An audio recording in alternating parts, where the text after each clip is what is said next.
there, welcome back to Still Waters ASMR.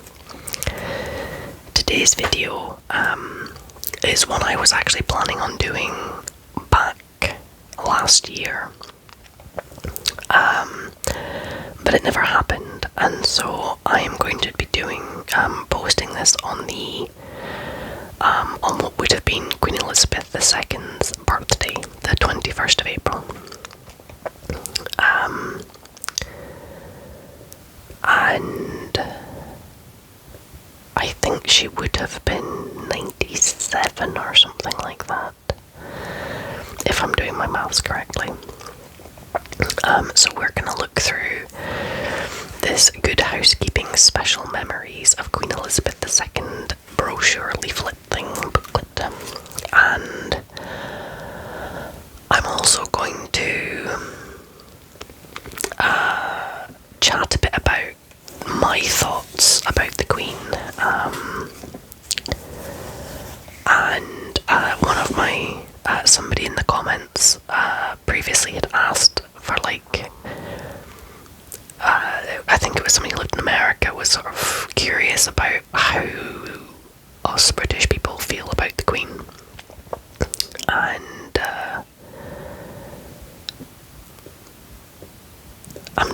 I might do a little bit of flipping through and we can have a look at some of the pictures, and then we might have a chat about her. And then do some more flipping maybe. So Queen Elizabeth II, 1926 to 2022. And that's a really beautiful picture of her.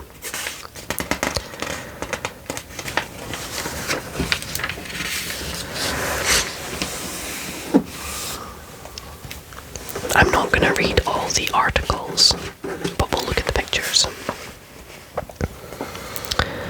The Queen's passion for horses was visible throughout her life.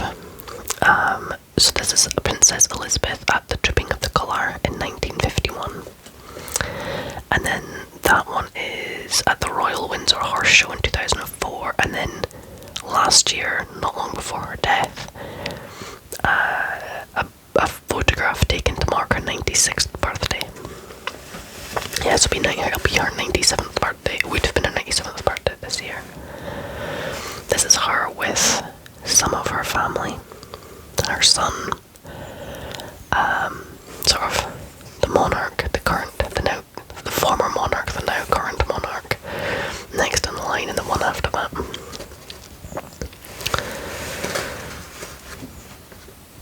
The Queen was a part of the fabric of all of our lives. As our head of state, she was a familiar presence at national occasions and events such as the Platinum Jubilee celebrations, but she was also able to surprise us when she appeared in the 2012 Olympics opening ceremony. That was funny.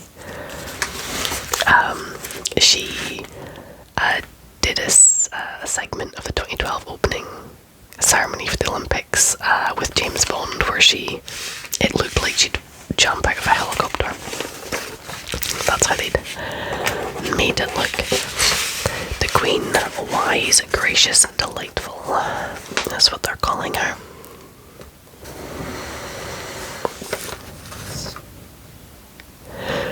When the country was triumphant, she decorated and congratulated our heroes, and it was she who offered words of comfort in times of national tragedy and grief. She represented the nation itself.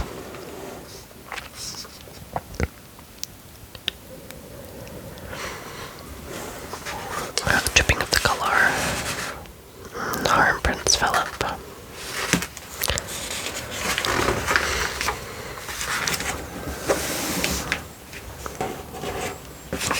And this was her, I'm assuming, at her coronation.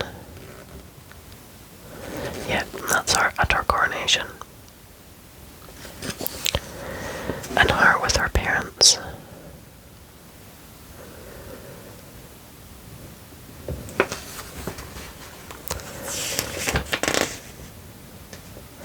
And her as a young girl. That was her at 13. Horses were already her passion.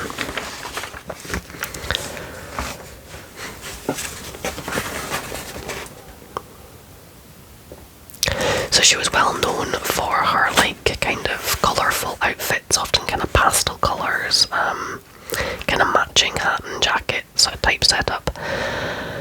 My ex-husband worked for a certain group of newspapers, and he was involved in the IT side of things, and in particular he wrote some software to do with the image recognition, or like something to do with the image editing. And apparently photographs of her were quite difficult to get the like lighting correct and things like that. There was some kind of reason, I think it was almost like that her outfits made her stand out. So whenever you look at a photo of her with any formal event, her outfits always made her stand out. So they were chosen specifically to make her like you can spot her in a lineup. But I think they made it a bit of a nightmare when it came to like getting the colour balance right. And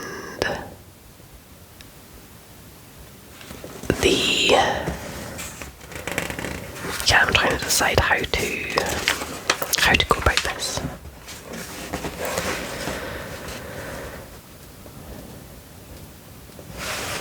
Our Remembrance Day service.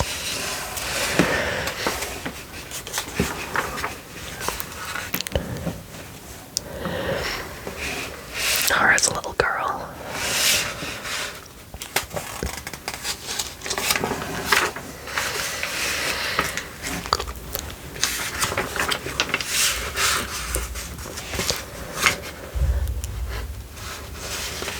Some gorgeous pictures of her as a little girl.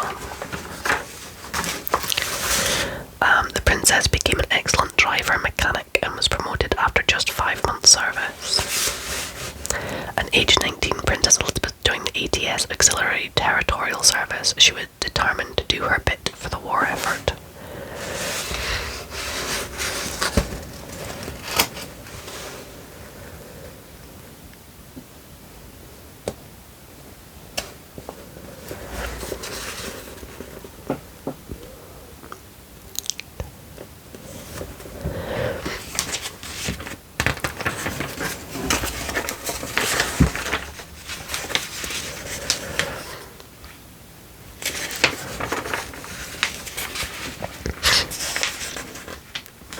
I think what I'll do is I'm going to kind of flip through and then I'm going to go back and revisit and have a bit of a chat.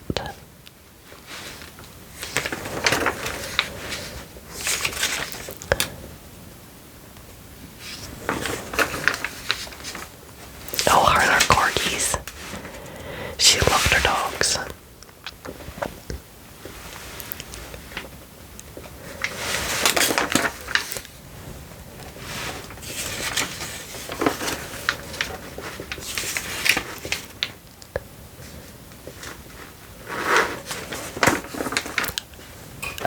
A thing about her jewellery. Her necklaces and things.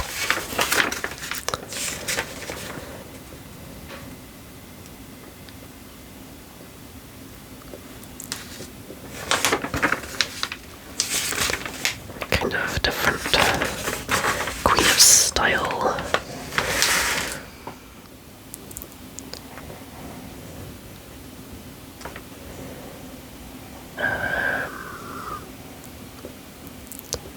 They're talking about the bright colours she wore.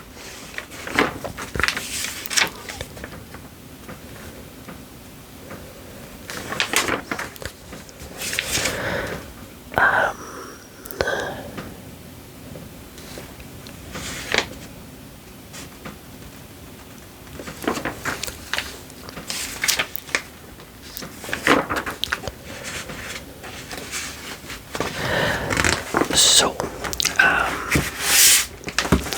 what I'm going to do is I'm going to bring us back to the beginning. I like this picture of her. I'm going to chat a little bit. As somebody had asked about, to chat a bit about attitudes and views of her And then that must be the heater making that noise. And then I'll also kind of talk about my personal opinions of her, my personal thoughts. The UK is fairly divided. There's probably three camps of people.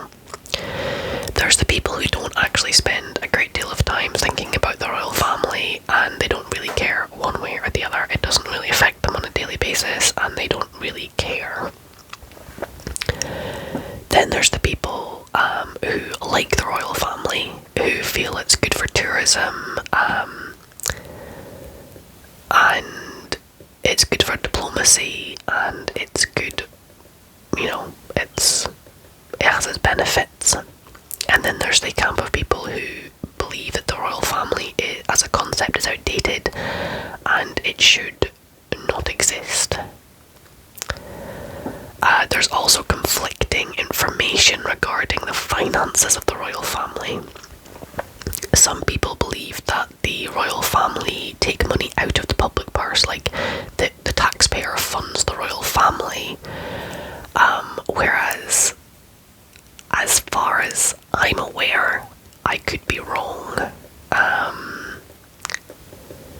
I've not done any research into this, but my understanding is that actually the UK public benefit financially from the royal family. The royal estate pays for itself, and then we actually receive money from it. So my personal opinion,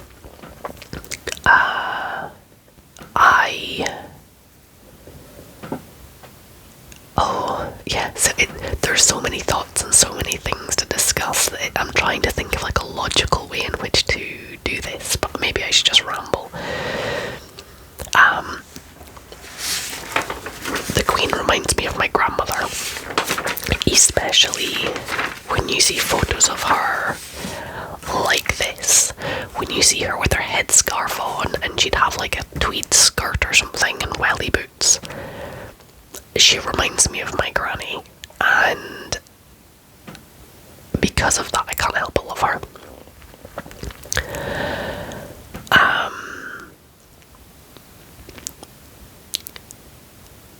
I'm going to chat about the Queen first and then my view of the royal family.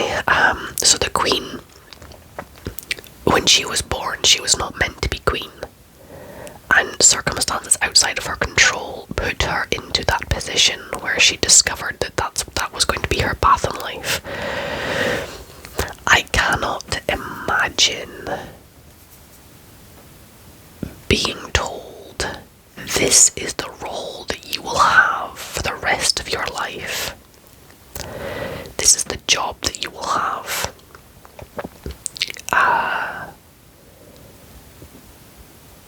And I mean, yes, she could have opted out like her uncle did, but she stepped up and she took on that role, and she took it very seriously. I think when she was 21, when her father was still king, I think she was 21, I could be wrong, she did like a speech to the nation, basically dedicating herself to the service of the country, and kind of like promising that, like, when my time comes to be queen, I will kind of give you my everything. And love her or hate her, she held that promise. She, how many people hold one job for that length of time? It's over 60 years she was the queen. And, well, I think it was 60 years. I think it was 60 years that she passed away. But for 60 years she did one job. And she did it, but she took it very seriously. And she did it with real diligence. And so I have a great deal of respect for that. But yes, she had a lot of privilege. She had all that wealth. She had all that pretty jewellery, and they have all the art and the pretty houses and all that stuff. She got to travel and she got to meet all these people, and she lived a life of very real privilege.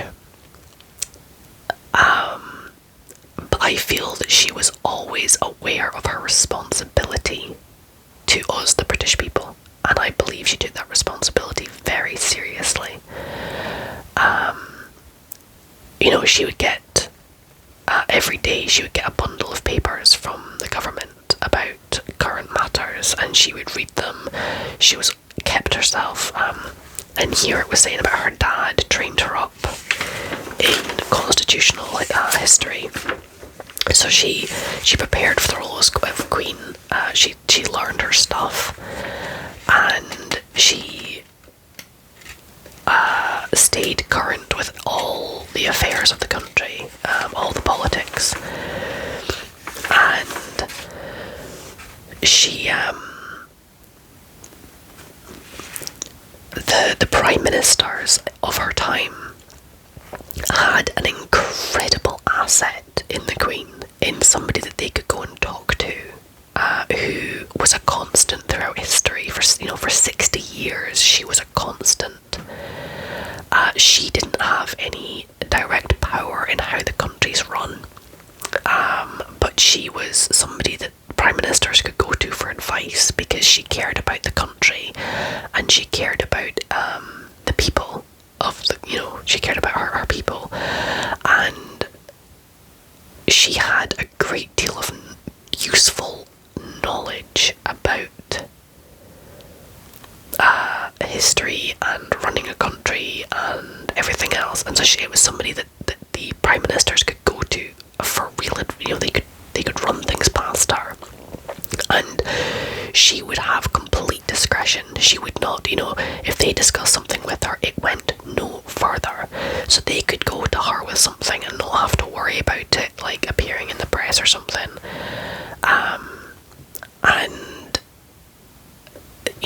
there's so many of the prime ministers have come forward and said that, how much they treasured that mentor role almost that she provided, especially the further she got through her reign, and the more experience and the more knowledge and just the more understanding she had. So she served her country. So as much as she had all this privilege, she also had a very demanding job, in terms of she had to do a lot of reading, she had to do a lot of staying on top of things. There was the advising that she did. She also had to do all this diplomatic, going and meeting people, and while you'd think, yes, it would be lovely to meet all these famous people, but she'd have to go and be polite to people like Donald Trump. I apologise if you like him. He isn't looked upon favourably here in the UK. I don't think you could pay most folk in the UK to go and have lunch with Donald Trump and behave themselves with decorum throughout. And so the fact that she met with people that she clearly found distasteful, but because it was her job, she had to meet with these people, she had to be polite and pleasant, and whether she had to keep her own opinions to herself and always remain polite and dignified, and through her whole life she could never express any political opinions, she could never express any personal opinions. She also would have been very isolated. She couldn't have Prince Philip that's her dad, but Prince Philip, I'm sure there's a photo of him here somewhere, was her closest and only true friend, because she couldn't sit and confide in people, because she couldn't really trust anybody because of the position she was in. So it would have been a very isolated existence. She worked hard, she had to do all that travelling to go and, all these functions. Like, she had no control over her own schedule. The UK government would trot her out at events, and there's all these different events and things she was involved with, and charities and organisations, and So as much as you look at her life and think she had all this privilege, she had no freedom. She had no freedom of expressing opinion. She had no freedom of movement. You know, all her schedule was planned out for her. Her activities, even like where she lived, she had, you know, there was the royal residences, but it's not like she could be like, you know what, I really fancy going and living in a cottage in Cornwall. There was expectations that she had to fill. Towards the end of her life, she spent more time at Balmoral and Windsor. But it's like, this is your house you're going to live in. This is the life that you will lead. Yeah, just, and for me, I find it incredible that she committed to her job and she stuck at it. And, you know, for 60 years with, I'm sure there was a word that was bandying about my head back when she passed, and now I'm sitting thinking, it's been so long I can't remember what the word was that like summed up it. I guess it's just that service. She lived a life of service.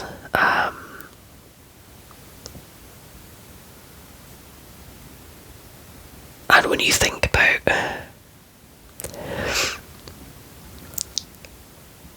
you know, it kind of got me thinking about like the role of a king or a queen, and you know, she reigned, but at the same time she lived a life of service her whole life. And how many people, it's that level of commitment. I'm just blown away at how many young, you know, early 20s young adults commit to something and then stick it out literally until their dying breath. Like the week she died, she was seeing in a new prime minister. That level of commitment is incredible in today's day and age. Most of us have multiple careers, multiple partners, or you know, it's friendships come and go. Like nothing is so permanent. And I think that's there's even the people who are anti the royal family, you, like, a lot of people, even the people who have problems with the royal family and Prince Andrew and Prince Charles, and they've got opinions about Prince Harry and all the rest of the royal family, most everybody would be hard-pressed to find somebody who doesn't have at least a degree of respect for the Queen. Even if they didn't believe she should be in the role, they'd still had respect for the Queen. And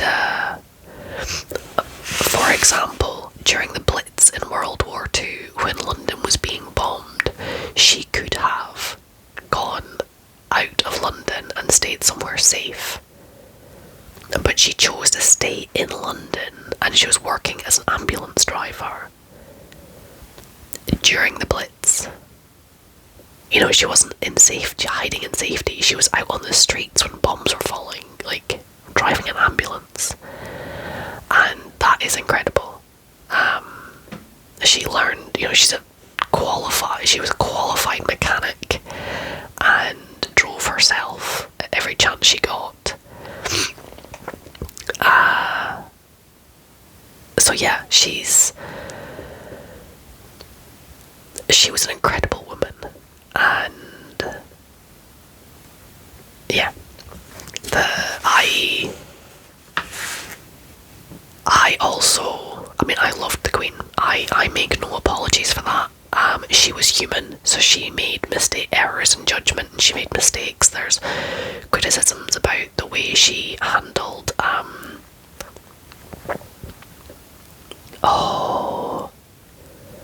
the Aber or something.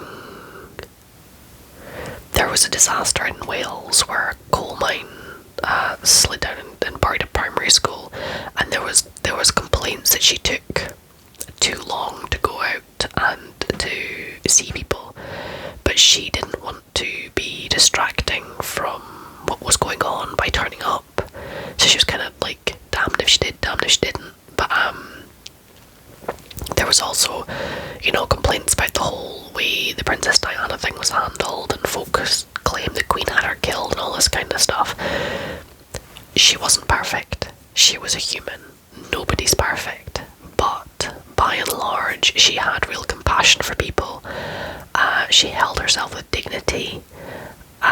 She worked hard her whole life to serve her country and took the responsibility that was placed upon her seriously. It's not like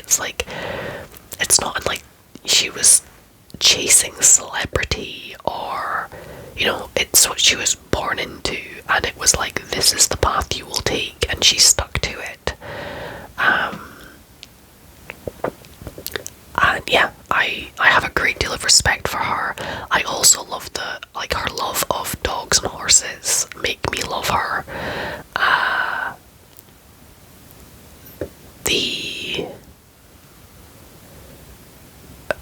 When there was a terrorist attack on the Household Cavalry in London, and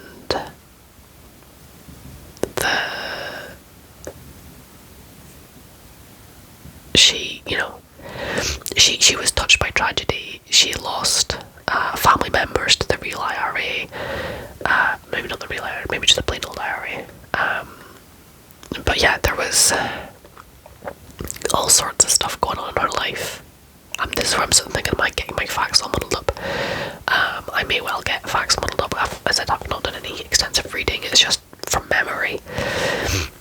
But yeah, for me, I really liked the way she loved dogs and horses so much, and I think it speaks to the fact that her whole life, well, from the point when her uncle abdicated the throne and she was suddenly pushed into this life, she was put apart from everybody else, and she could not be just a regular person anymore.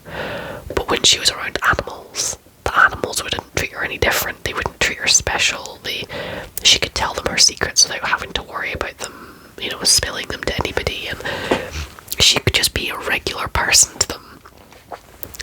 And I think that's why she enjoyed the company of dogs and horses so much, because she could just be her true self, which is something that she very rarely, I think, got to be. And I think that's why her and Philip were such a beautiful couple, because they were there for each other, and they were the only other people in their whole lives that understood what was going on. And he was like an amazing accompaniment to her. Like, he complimented her and supported her.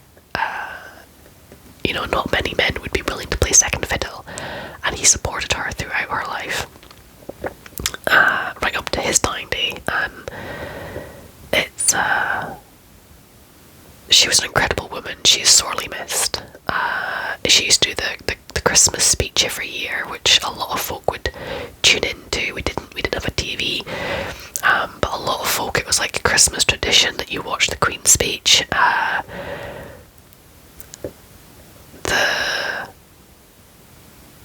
The Jubilee celebrations back in, when was that?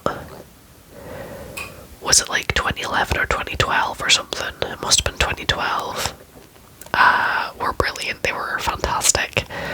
I was living in central London at the time, and was able to see the flotilla and went and participate in some of those events and stuff. And also her, the royal family's connection to the armed forces. I have a great respect for them. So my father was in the US Armed Forces, because he's an American citizen, and I have a great deal of respect and compassion for people in the armed forces and their families, and I don't like how politicians have the power to send men and women to their deaths in wars when they've never stood in those shoes themselves. Because here in the UK anyway, most of our politicians have never served in the armed forces. They are completely removed from that life, and yet they have the power to start wars. The royal family all serve. So the Queen was in the auxiliary territorial service, and every one of her children served in some capacity. And her, like William and Harry, have both like served in active duty. William was a helicopter pilot, and he went on to work in search and rescue for years. And Harry served like front lines in Afghanistan or somewhere. Was it Afghanistan? So when you see the respect they pay the armed forces at things like the Trooping of the Colour and the Remembrance Day events, they show a great deal of respect to the armed forces, and they have stood in their shoes. Obviously, yes, there's a degree of, they have special titles and things that they didn't, that are like honorary, they didn't earn, but they have a direct connection and a real appreciation of and respect for. And as somebody with military connections, that's something I really value. They're involved in a lot of like charities looking after the military and things. Hang on, I need to blow my nose 1 second. So yeah, my view of the Queen was she was a fantastic woman. She served the country well. I have a great deal of love and respect for her, and she will be dearly missed.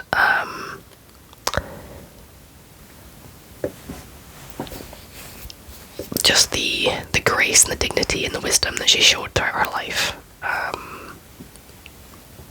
great deal of respect. I'm in the camp that I think having all the, some people are like, all the royal palaces and stuff should be sort of absorbed by the people and sort of stripped down, but I see the value in having the art and the jewels and the palaces, and I've been to the Tower of London and seen the crown jewels. I've been to the royal palaces in and around London, and seen the staterooms in Buckingham Palace. I've been to Kensington Palace, Kew Palace, Hampton Court Palace. A bunch of them are now owned by the historic royal palaces, but yeah, I've been in and seen a lot of these things when I was living in London, and I think it's a real asset. And the Queen was the first royalty to introduce the royal family paying tax. It was her that approached the government and said, we should be paying tax, so the income of the Crown estate is taxed, and they pay their taxes. And I have that when you have so many rich people who are trying to avoid paying taxes for the royal family, who were at that time exempt from having, they did not have to pay tax, for her to go, this isn't right, I should be paying tax, and for her to instigate the royal family paying tax, I have a great deal of respect for that. That is incredible. And she was a valuable asset to the politicians, and the pomp and ceremony, I feel, did have its place. It was nice to have something, that tradition and all the rest of it. How do I feel about the future of the royal family? Prince Charles just doesn't do it for me. He doesn't have the same, I don't even know how to describe it, charisma, the same presence, the same, he is just not his mother. Like, he is, I don't think he'd be able to fill her shoes. And I know that the Queen worked hard to train him up and to prepare him for the role, and I know that he will do his best, but I think there's something to be said. They've been doing a lot to strip down the royal family in terms of and so it's not an extensive, big, lot to trim down the ranks, and I think that's appropriate. I've got a great deal of respect for like the Phillips family that have all gone out, like Princess Anne's family were very much like go out and get jobs, have, you know, real lives and get jobs and things. I really enjoyed watching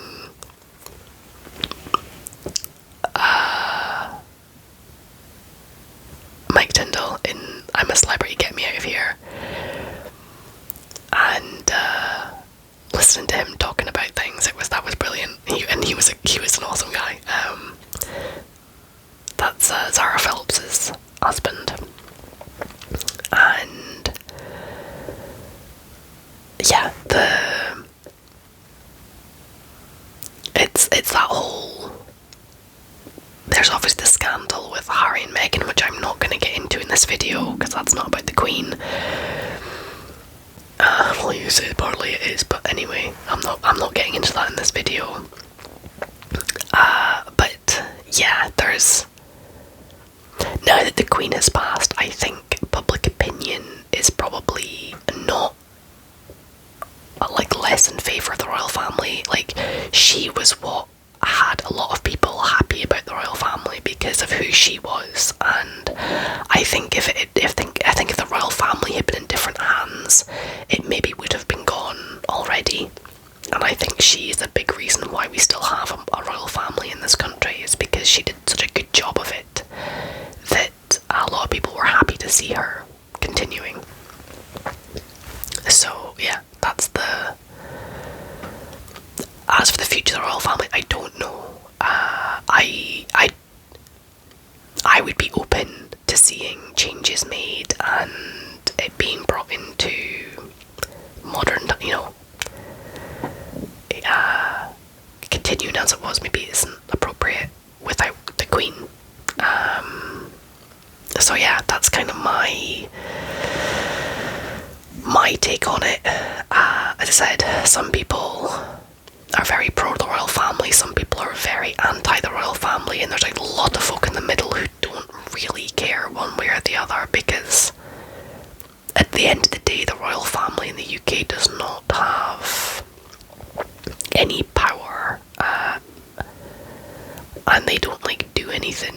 Like I said, they're more like dignitaries that get rolled out to keep foreign officials happy, and they'll meet presidents and prime ministers and royalty from other countries, and they do the diplomacy thing, and they do like a Christmas speech and host events and stuff and do charity work, but they don't, you know, that doesn't affect most people's daily lives. So it's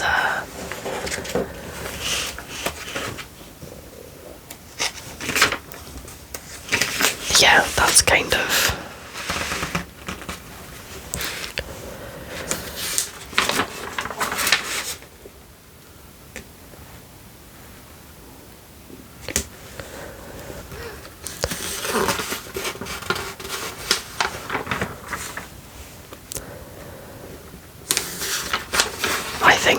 I think she did her best, and I think she did a good job, and